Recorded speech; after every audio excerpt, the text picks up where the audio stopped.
I don't want you to see failure as a disease. I want you to see it as a currency.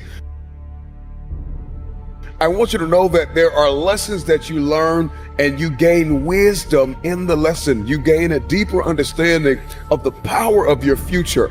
There are things you will be able to buy in your future with the currency of failure, with the lesson that you learn. Sometimes your life will be in a slump, just like sports. Some of the best shooters can't hit baskets different times in games. They get in a slump. Do they sit on the sideline and say, I just didn't hit a basket today? No, they continue to execute. I suggest to you that if you are facing a challenge, don't stop. Stay busy. Work your plan. Continue to do those things that you know that work for you after you have evaluated yourself in the situation. Continue to move. Stay busy, stay busy, stay busy. And I think this is really important whether you are writing a book or you're starting a restaurant or you're writing a business plan. You have to understand that good ideas take time. And if you are working and toiling away like I was and something doesn't feel right, pay attention to that. And as Brian Tracy said, attempt the impossible in order to improve your work.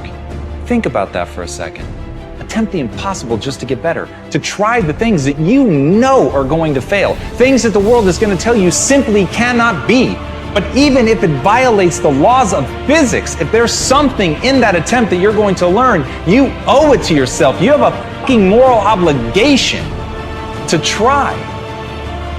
Because all of the people that will lie in your wake are the people that didn't try simply because they didn't believe that they could do it. Take a look back over the last few months. Did you make some mistakes? How could you correct those for the future? Take a look back over the last year. Have you done it right or done it wrong? Let's correct it for the next year. Learn from your personal experience. Let's make the changes. Every now and then, you got to look in that mirror and say, you know what? My bad. My fault. My mistake. You got to have goals that take you to the brink. You are about to remodel you. You are about to rebuild you. A better version of you. Ain't nothing wrong with you, but we got to get you better. There's nothing wrong with you, but you got to improve.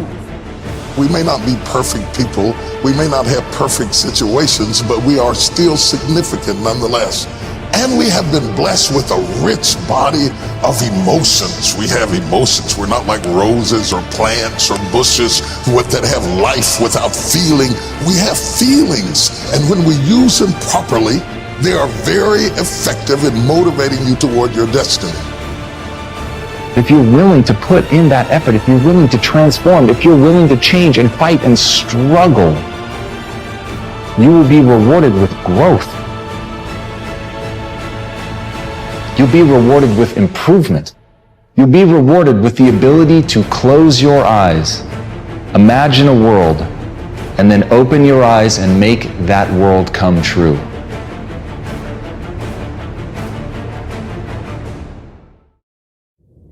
You need a value hierarchy. It's inevitable that you have a value hierarchy and that you look at the world through it, and that it should be well structured, and that there should be something of divine importance at the top. I would say what should occupy the top position is the realization, for example, that each person is of divine value, and that the most appropriate way of interacting with potential is by embodying and speaking the truth. That's not a bad way of briefly conceptualizing what might be at the highest pinnacle of the value structure. I would say that's what the Logos is. And so the soul is what manifests itself in the choice between different pathways, in the choice between different ways of transforming the potential of the future into the actuality of the present.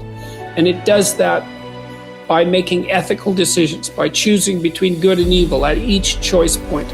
And to the degree that it chooses good, then it takes the raw potential of the future and it transforms it into the being of the present that is good. And to the degree that it does that in a manner that's evil and contaminated by malevolence and hatred and vengefulness, then it takes a pathway that corrupts the world and makes things worse.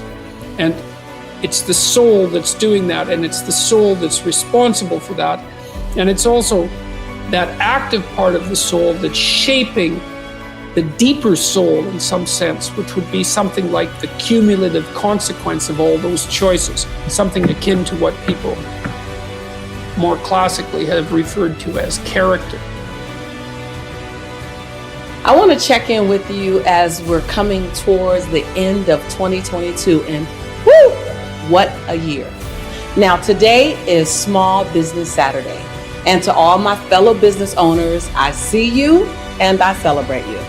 I know that you may be reevaluating your priorities right now and taking a fresh look at all of the different areas of your life and your business, and now is a good time to do that. Look at every area of your life. Look at every area of your business. I'm here today to ask you, are you ready to build a future that matches the vision of what your 360 abundant life looks like in your head? Because you have a vision in your head, but are you ready to design the life that matches that vision?